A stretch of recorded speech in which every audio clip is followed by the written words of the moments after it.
Hey, darlings. So today I'm with my partner, Joe, and we're going to be talking about the power of your words as a couple. So that is a book that we have been doing a book club for, going to a book club. We're not hosting it or anything, but it's talking about how important your words are and that you're either speaking life or death with your words, which I feel like is a bit of an exaggeration, kind of, but I think it's the intent you put out there to the universe that it's talking about.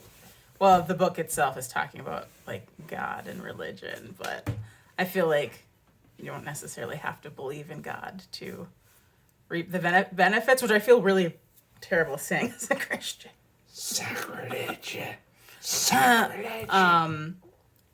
But anyway, fun time. So I wanted to talk with my love about like how we've been more mindful about what we say And how we say it. and how we say it too, because like my goal for this month was to do no complaining, and it does seem to make things better.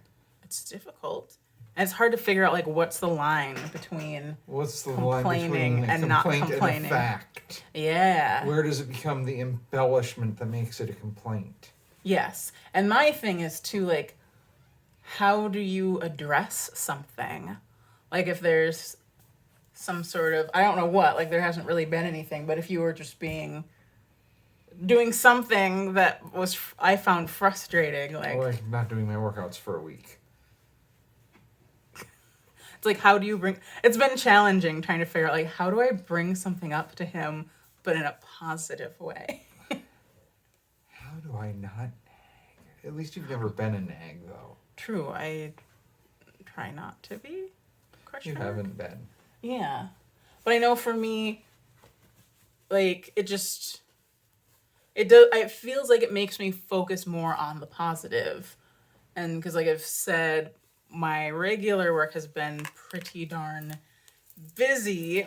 And normally at this point, I'd be like crying and just being like, life sucks and I can't do it. And I've just been every morning just trying to hype myself up and be like, it's gonna be a great day and I'm gonna burn a lot of calories and I'm gonna get really in shape and I'm going to make a lot of money and pay off my debt really fast and just money, trying to be more positive. So I feel like in our relationship it forces me to try to look at things more positively and not get as stuck in some sort of like negative loop. And I feel like you've been like way nicer. I don't mean that in a mean way. I don't. How does that make you feel? Like I must have been an extraordinary ass at one point.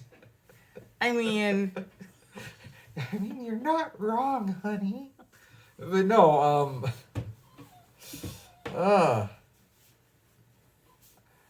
turn it white. My dog's whining. Just ignore him. It's fine. But no, like, what have you noticed with because I definitely noticed that you are more careful with your words. And I think I'm more careful with how I say things. Things that I normally would have said in jest could come across as mean. I think that's why I seem nicer, is I'm really making sure that those jokes don't have those mean words to them. That makes sense.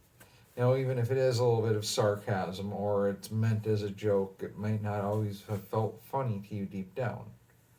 Yeah. So that's one of the things that the book covers is when we say something mean and then we're like, oh, but I was joking, or mean jokes or things like that. Obviously, Like, it's something that's in your heart or you're thinking about at least. yeah, and then you're trying to get away from any like bad ramifications by being like, I was just joking. Just kidding. Yeah, JK.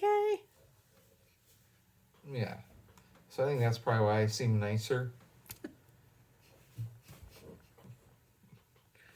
And like less critical, I feel like. Okay.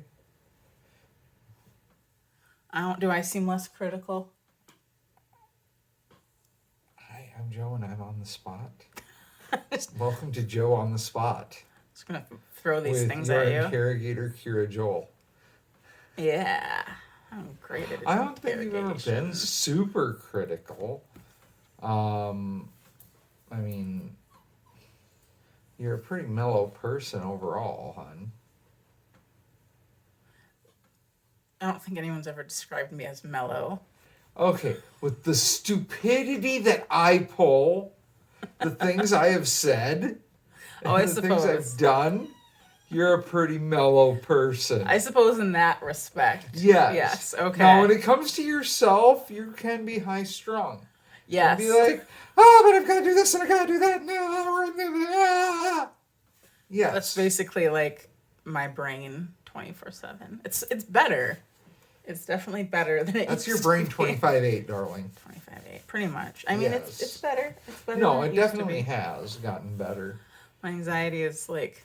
Oh, and I think that watching the words and not complaining to yourself or about yourself either. Yeah. That's been big because as people, we tend to complain about ourselves to ourselves sometimes. Oh, you're so stupid, Joe. How could you do that, Joe? You know, or, you know, come on, Kira, herself saying that, not me. You know, we get that negative self-talk. Yes. And we complain about ourselves, or we complain about our dogs whining. Turn up, I'll get you a little more food in a moment, bud. He's starving. He's dying. Yes, let me show you this little rat. But yeah. So I don't know, like the book itself, The Power of Your Words. I think it's by Robert Morris, and I've talked about it a bit. Like I said, I feel like it's very extreme.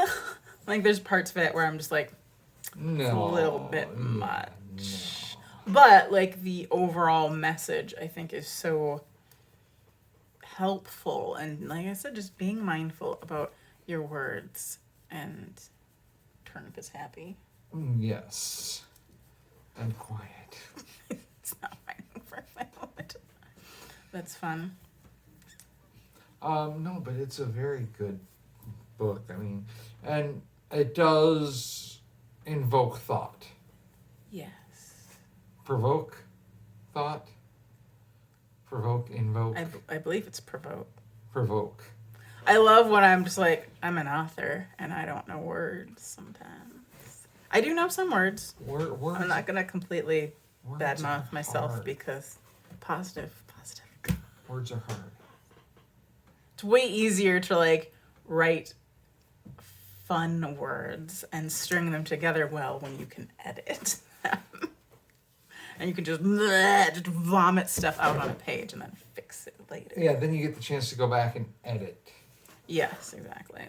And definitely, I think one thing with the book is I've been doing the thing where I pause, I think about what I'm going to say before I say it. The whole having a filter.